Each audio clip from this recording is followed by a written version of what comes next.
নমস্কার বন্ধুরা, প্রত্যেকটি সরকারি চাকরির পরীক্ষার জন্য অতি গুরুত্বপূর্ণ সায়েন্স ভিত্তিক একটি জিকে ক্লাস। বিশেষ করে railway, group D, SSC, WBP, PSC, miscellaneous এবং ডাব্লিউবিসিএস থেকে শুরু করে ইউপিএসসি লেভেলের পরীক্ষাগুলিতেও আপনি কমন পেতে পারেন। এছাড়া ব্যাংক, সিজিএল, এসএসসি এইসব পরীক্ষায় কমন পাবেন। তো দেখুন, কথা না বাড়িয়ে শুরু করছি আজকের প্রথম প্রশ্ন। তো প্রথম প্রশ্ন বলেছে যে নিচের কোন বিকল্পগুলি অম্লীয় প্রকৃতির। ঠিক আছে, এখানে চারটি অপশন রয়েছে: ক, খ, গ, ঘ। অ্যামোনিয়াম ফসফেট অর্থাৎ অপশন গ কিন্তু উত্তর।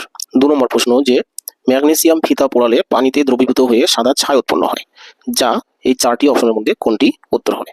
তো 2 নম্বর প্রশ্নের উত্তর হচ্ছে বন্ধুরা ম্যাগনেসিয়াম হাইড্রোক্সাইড। 3 নম্বর প্রশ্ন নিচের কোনটির প্রতিরোধ ক্ষমতা কম? এখানে চারটি অপশন রয়েছে, তার মধ্যে উত্তর হচ্ছে বন্ধুরা নাইক্রোম তার। নাইক্রোম তারের প্রতিরোধ ক্ষমতা কম। কোশ্চেন নিচের কোনটি ব্যবহার করা ভুল হবে?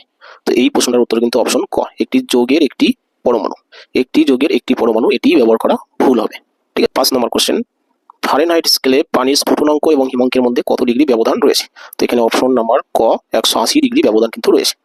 6 নম্বর কোশ্চেন, একটি সেলে সর্বোচ্চ কত সংখ্যক ইলেকট্রন ধারণ করা যেতে পারে তা কোন সূত্রে নির্ভর করে? সেটা হচ্ছে বন্ধুরা 2n²। ঠিক আছে, মনে রাখবেন 2n²। এই n এর মান কি? n হচ্ছে বন্ধুরা কক্ষপথের সংখ্যা, অর্থাৎ ওই পরমাণুর যতগুলি কক্ষপথ থাকবে সেই কক্ষপথের সংখ্যা হচ্ছে n এর মান। ঠিক আছে, তাছাড়া বাকি মানগুলো বসালে আপনি সমাধান পেয়ে যাবেন। ঠিক আছে। পরবর্তী কোশ্চেন 7 নম্বর, যে একটি আদর্শ গ্যাসের ঘনত্ব দ্বিগুণ করা যেতে পারে যদি এর পরিমাণ অর্ধেক করা হয়, তাহলে কি ঘটবে?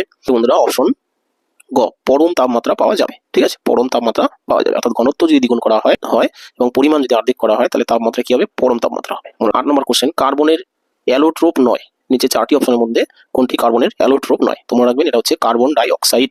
এটা কিন্তু কার্বনের অ্যালোট্রোপ নয়, অর্থাৎ কি কার্বনের রূপভেদ নয়। আর বাকি যে তিনটি রয়েছে, ব্যাকমিনস্টার ফুলেরিন, হীরা আর হচ্ছে গ্রাফাইট, এই সবগুলো হচ্ছে কার্বনের অ্যাকচুয়ালি রূপভেদ, কিন্তু কার্বন ডাই অক্সাইড কিন্তু কার্বনের রূপভেদ নয়। ঠিক আছে। তো 9 নম্বর কোশ্চেন, অধাতুর চরিত্র বৃদ্ধি পায়। অধাতুর চরিত্র বৃদ্ধি পাবে যখন কি করা হবে? সোডিয়াম থেকে ক্লোরিন তৈরি করা হবে, তখন কি হবে? অধাতুর চরিত্র বৃদ্ধি পাবে। 10 নম্বর কোশ্চেন, যদি আমরা অল্প পরিমাণে ওয়াশিং সোডা নিই এবং তাতে 1 মিলি পাতলা হাইড্রোক্লোরিক অ্যাসিড যোগ করি, তাহলে আমরা কি লক্ষ্য করব? তোমরা রাখবেন, তাহলে আমরা কি পাবো? কার্বন ডাই অক্সাইড গ্যাস দ্রুত নির্গত হয়ে বেরিয়ে আসবে। তো এই হলো বন্ধুরা সায়েন্সের 10টি কোশ্চেন, ভেরি ভেরি ইম্পর্টেন্ট। বিশেষ করে রেলওয়ে, এনটিপিসি, ডাব্লিউপি এই সমস্ত যে পরীক্ষা রয়েছে, এই সমস্ত পরীক্ষার জন্য অত্যন্ত গুরুত্বপূর্ণ। তো ক্লাসটি দেখার জন্য ধন্যবাদ। যদি ক্লাসটি ভালো লাগে অবশ্যই লাইক, কমেন্ট, শেয়ার করবেন। নতুন যারা এসেছেন আমার চ্যানেলটি সাবস্ক্রাইব করবেন। রাখছি তাহলে, থ্যাংক ইউ।